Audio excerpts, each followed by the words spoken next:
A meeting between the Syrian opposition and President Bashar al-Assad's chief remaining allies is prompting renewed hope for a diplomatic solution to the nation's two-year civil war. Al Jazeera reports a meeting on the sidelines of a Munich security conference marked the opposition's first talks with Russia and Iran.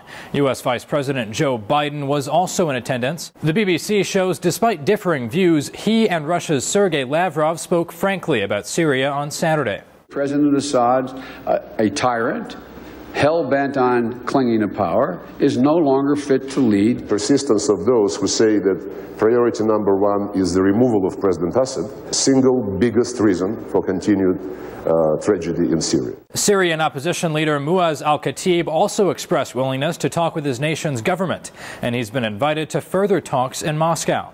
The UN estimates at least 60,000 people have been killed since the Syrian civil war began. Russia, Iran, and China have long been reluctant toward intervening in Syria. Russia, especially, which relies on Syria for weapons purchases, has urged the international community to let Syria find a solution on its own. The opposition's newfound willingness to negotiate with Assad could be the result of a speech the unelected leader delivered 3 weeks ago, in which he expressed openness in talking about government transition with rebel leaders. But a major hurdle in those negotiations could be deciding whether or not Assad will be a part of any future Syrian government.